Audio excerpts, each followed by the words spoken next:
Personal finance opinions YouTube channel में एक और वीडियो में आपको खुशामदीद। आज की वीडियो ईपीसीएल यानी Engro polymer and chemicals limited के हवाले से है और इस वीडियो में इस कंपनी का मैं डिटेल्ड में फाइनेंशियल एनालिसिस करूंगा। इस वीडियो में हम देखेंगे कि ईपीसीएल की बिजनेस पोजीशन इस वक्त क्या है, इस कंपनी की अर्निंग्स और डिविडेंड के हवाले से भी हम डिटेल्ड में एनालिसिस करेंगे कि हिस्टोरिकली इस कंपनी की अर्निंग्स कैसी रही हैं, इसकी सेल्स कैसी रही हैं और जो बाकी फैक्टर्स हैं इसकी हिस्टोरिकली इनकम स्टेटमेंट के अंदर या फिर इसकी बैलेंस शीट के अंदर वो कैसी रही हैं। और साथ साथ इस कंपनी के हवाले से कुछ इंपॉर्टेंट पॉइंट्स को भी मैं डिस्कस करूंगा एज अ कंक्लूजन, जो कि आपके लिए एज एन इन्वेस्टर फ़ायदेमंद साबित होंगे। ईपीसीएल के हवाले से ये वीडियो हमारे बहुत सारे सब्सक्राइबर्स की फरमाइश पे बन रही है, क्योंकि मेरी इस मुख्तलिफ वीडियोस के ऊपर कमेंट सेक्शन में हमारे बहुत सारे सब्सक्राइबर्स ने बार बार रिक्वेस्ट की थी कि ईपीसीएल को कवर किया जाए।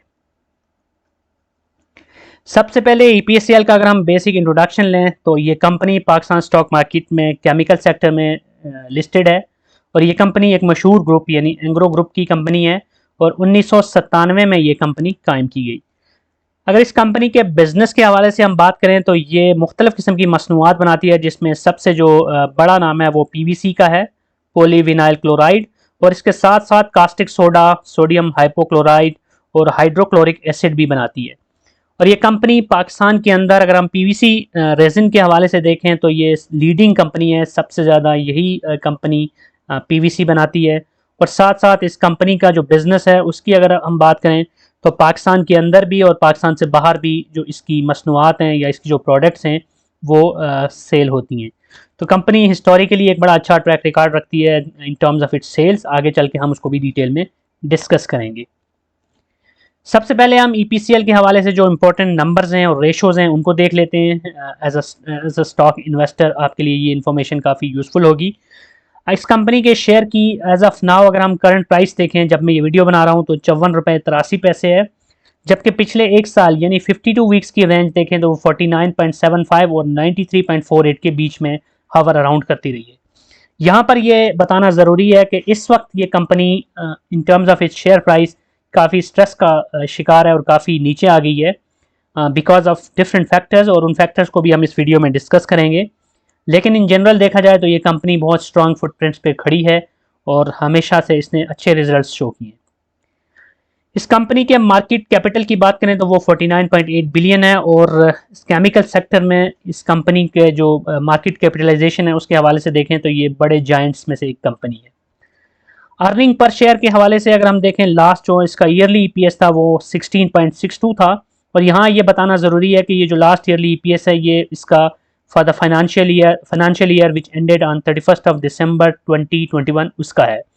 और ये भी इंपॉर्टेंट है यहाँ पे मेंशन करना कि 16 रुपये 62 पैसे का जो इसका ईपीएस था पिछले साल का, ये इसका हिस्टोरिकली सबसे हाईएस्ट ईपीएस रहा है।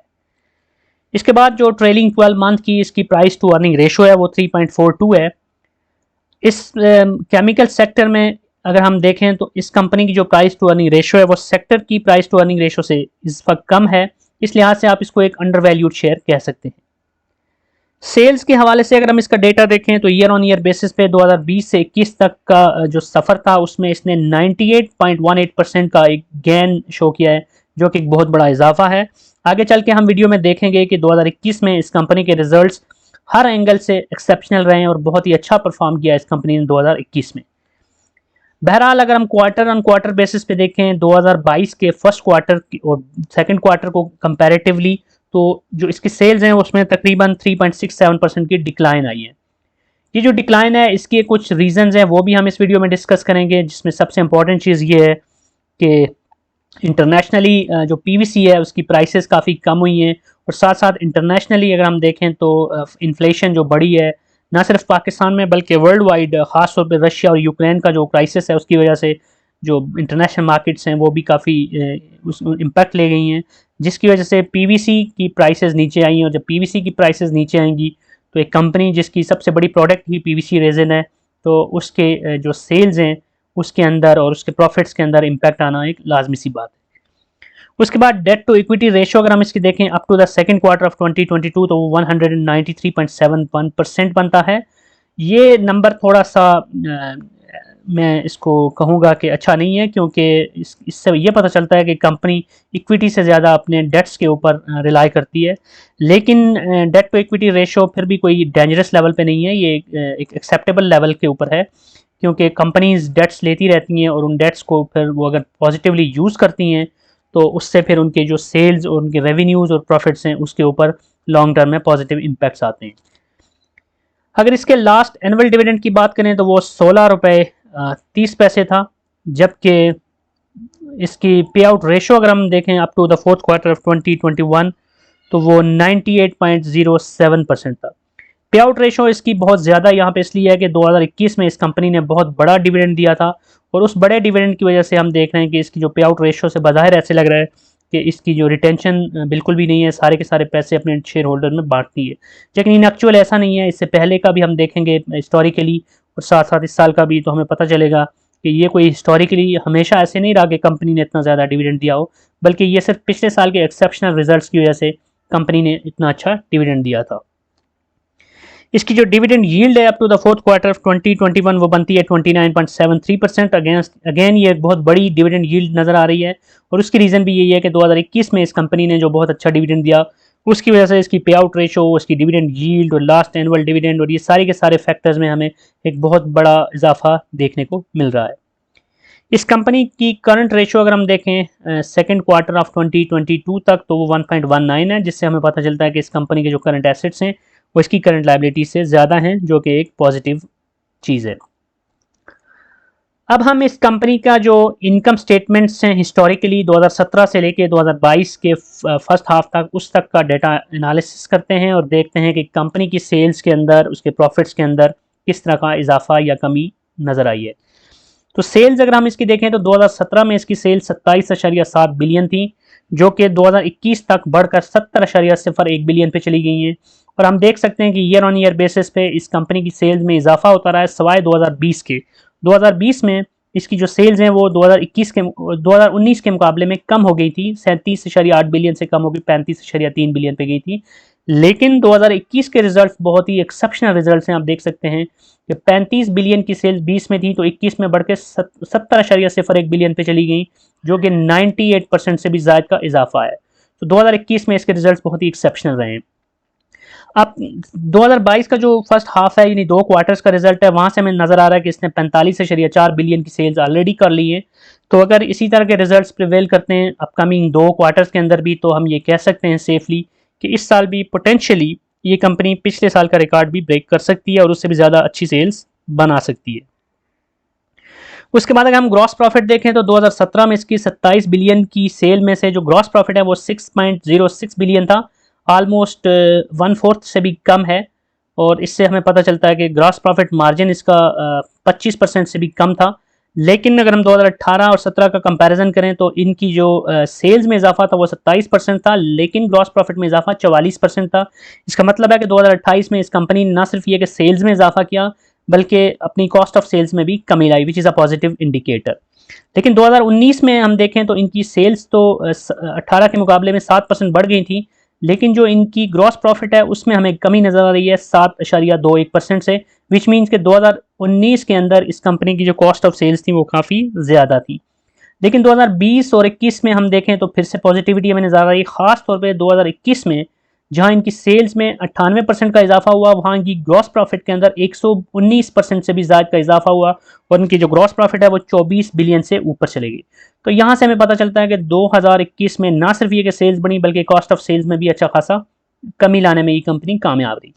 2022 के फर्स्ट हाफ में अब तक ये कंपनी 15.1 बिलियन का ग्रॉस प्रॉफिट कमा चुकी है, जिससे हमें पता चलता है कि पोटेंशियली 2022 के जो टोटल 4 क्वार्टर्स होंगे उसमें हम कह सकते हैं कि ये कंपनी 2021 की ग्रॉस प्रॉफिट को भी बीट कर सकती है।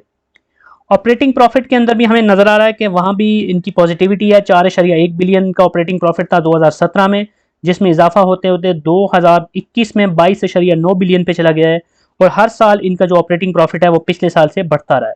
2019 में हम देख रहे हैं कि इनका ग्रॉस प्रॉफिट तो कम हुआ था 7%, लेकिन उसके बावजूद इनका ऑपरेटिंग प्रॉफिट बढ़ गया था। और जो 2021 और 20 इनमें भी हम देख सकते हैं, खासतौर पे 2021 में आप देख सकते हैं कि इनका ऑपरेटिंग प्रॉफिट 126% बढ़ गया था सिर्फ सेल्स में 98% इजाफा हुआ। इट मीन्स कि ऑपरेटिंग प्रॉफिट और ग्रॉस प्रॉफिट के हिसाब से हम देखें तो 21 में इस कंपनी ने अपनी सेलिंग एंड एडमिनिस्ट्रेटिव जो कॉस्ट हैं उनको भी कम किया और साथ साथ जो कॉस्ट ऑफ सेल्स थी वो भी कम रही।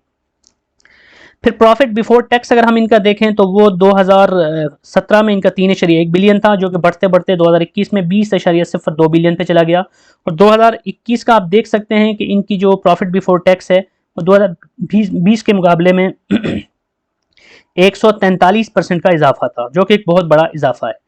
अब यहाँ पर एक इम्पॉर्टेंट चीज़ ये है कि आपको जो प्रॉफिट बिफोर टैक्स है 2022 के फर्स्ट हाफ का, वहाँ पर आपको नज़र आ रहा है कि इनका 11.7 बिलियन है।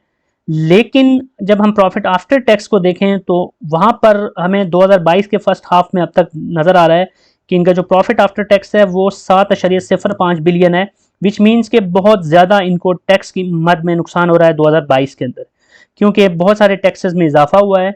तो 22 के अंदर अगर आधे साल के अंदर इन्होंने 7 बिलियन, तकरीबन 7 बिलियन और क्या 7.05 बिलियन का अब तक इन्होंने जो प्रॉफिट कमाया है, तो इस लिहाज से देखा जाए तो 2021 को क्रॉस करना थोड़ा उनके लिए मुश्किल लग रहा है। तो मैं ये अज्यूम कर रहा हूँ कि अगर इतनी ही इन्होंने अगले 2 क्वार्टर में भी अपनी इसी तरह के रिजल्ट्स दिए तो 2022 में इनके जो टोटल जो नेट प्रॉफिट होता है वो 2021 के मुकाबले में पोटेंशियली कम होगा। So that is something you need to keep in mind while investing in this company.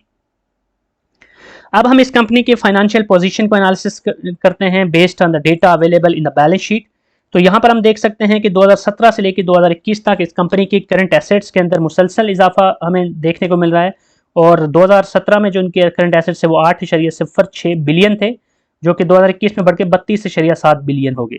यहाँ पर जो भी नंबर आपको इस शीट पे नज़र आ रहे हैं, यहाँ पर मैंने 3 जो एक्स्ट्रा जीरोज होते हैं वो ऐड नहीं किए। तो इस लिहाज से आपको ये जहन में रखना है कि जो भी नंबर इस पर्टिकुलर स्लाइड के ऊपर आपको नज़र आ रहे हैं वो थाउजेंड्स में हैं। तो जो पहला नंबर है वो 8.06 बिलियन का है, जो कि फिर 2021 में बढ़ के 32.7 बिलियन पे चला गया। अब करंट एसेट्स को हमेशा आप करंट लाइबिलिटीज़ के साथ कंपैरेटिवली देख रहे होते हैं। तो करंट एसेट्स जहां इनके 8 बिलियन से 32 बिलियन पे गए हैं, वहां पर अगर हम करंट लाइबिलिटीज़ को देखें तो वो 7 बिलियन से 24 बिलियन पे गई हैं। तो इट मीन्स कि करंट लाइबिलिटीज़ भी बढ़ी हैं, लेकिन करंट एसेट्स इनके ज़्यादा बेहतर तरीके से बढ़े हैं compare to the current liabilities, which is a positive thing. फिर टोटल एसेट्स को हम टोटल लाइबिलिटीज़ के साथ कंपैरेटिव देख रहे होते हैं। टोटल जो इनके एसेट्स हैं वो 24.3 बिलियन से स्टार्ट हुए 2017 में, और 2021 में 77.8 बिलियन पे चले गए। और इसमें भी हमें कंटिन्यूसली हर साल इजाफा देखने को मिल रहा है। लेकिन टोटल लाइबिलिटीज़ में भी इजाफा हमें नज़र आ रहा है, लेकिन टोटल लाइबिलिटीज़ इनकी 16 बिलियन से बढ़कर 47.8 बिलियन पे गई। तो उस लिहाज से भी हम देखें तो इनके जो टोटल एसेट्स हैं वो निस्बतन ज़्यादा बेहतर तरीके से इंक्रीज़ हुए हैं। बहरहाल 2019 में अगर हम देखें तो इनकी जो टोटल लाइबिलिटीज़ हैं उसमें बहुत बड़ा इजाफा हमें देखने को मिल रहा है। 39.7 बिलियन पे चली गई थी कंपेयर टू 2018 जहां उनकी 19.2 थी। लेकिन उसके अलावा बाकी तमाम सालों में हम देखें तो ओवरऑल देखें तो करंट जो इनकी टोटल एसेट्स हैं वो बेहतर तरीके से बढ़े हैं। यही वजह है कि इनकी जो करंट रेशो है वो अब भी पॉजिटिव है। उसके बाद जो टोटल इक्विटी है इनकी वो 7.7 बिलियन थी 2017 में, और इसमें भी हमें कंटिन्यूस इंक्रीज नजर आ रहा है और 29.9 बिलियन पे पहुंच चुकी है इनकी टोटल इक्विटी। और यहाँ पर ये मेंशन करना ज़रूरी है कि 2018 में जो आपको 116% का इजाफा नजर आ रहा है इनकी टोटल इक्विटी में, इसकी रीज़न ये है कि 2018 में इस कंपनी ने राइट शेयर्स भी इशू किए थे, जिसकी वजह से जो इनकी शेयर्स कैपिटल है वो इंक्रीज हो गया था। बहरहाल बाकी जितने भी सालों में आपको इजाफा नजर आ रहा है उसमें जो मेजर कंट्रीब्यूशन है वो इनके रिजर्व्स का है, विच मीन्स कि इनके रिजर्व्स हर साल बढ़ते जा रहे हैं। That's again a positive indicator. अब हम ईपीसीएल की अर्निंग को देख लेते हैं कि इनकी जो अर्निंग पर शेयर है वो किस हिसाब से बढ़ती रही है हिस्टोरिकली। तो 2014 और 15 में आप देखें तो इनकी ईपीएस नेगेटिव थी। 2014 में नेगेटिव 1.53 थी, लेकिन 2015 में इन्होंने इस लॉस को कम किया और वो लॉस कम होकर 0.98 पे आ गया।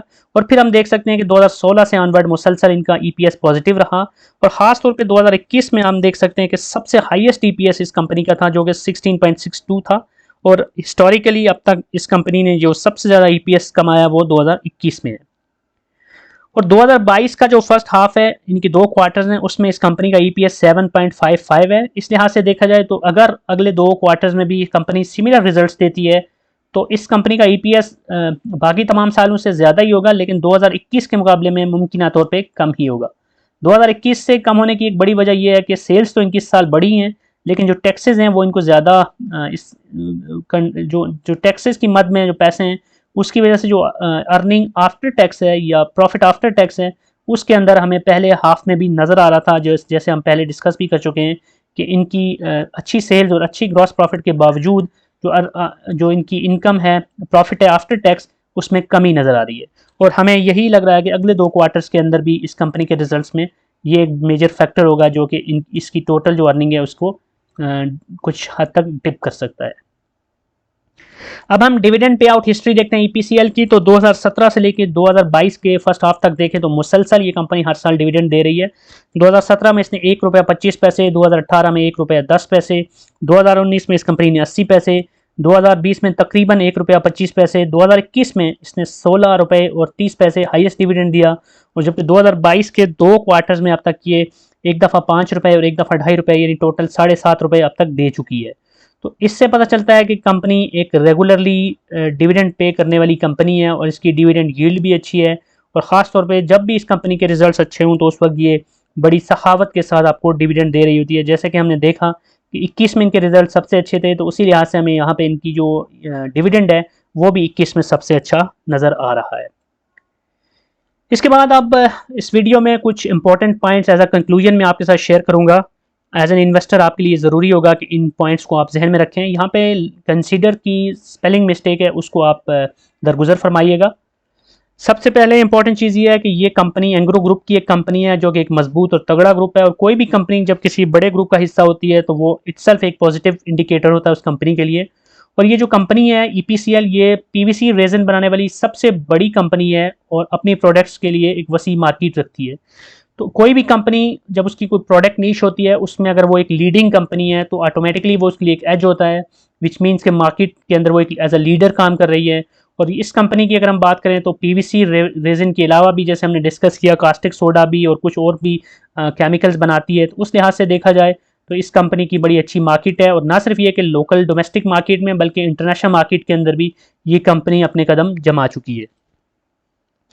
इस कंपनी की एक और अच्छी चीज़ ये है कि ये अपनी एक्सपेंशन अपग्रेड के ऊपर भी अच्छा खासा पैसा लगा रही है। 2015 से अब तक इस कंपनी ने तकरीबन $188 मिलियन से ज़ायद अपने प्लांट्स को अपग्रेड करने में और उनको एक्सपेंड करने पे लगा दिए हैं, जिसकी वजह से कंपनी की जो एफिशिएंसी है वो मुसलसल बढ़ रही है। यहाँ पर यह मेंशन करना भी ज़रूरी है कि रिसेंट पास्ट के अंदर रजीम चेंज से पहले जब इमरान खान साहब की हुकूमत थी तो इन्होंने एक एक्सपेंशन प्लान, जो इनका एक एक्सपेंशन प्लांट था उसकी इनाग्रेशन थी जिसमें इमरान खान साहब एज आ प्राइम मिनिस्टर आए थे, और वो जो इनका प्लांट है उसमें 1 लाख टन की कैपेसिटी है जो कि इन्होंने ऐड की है।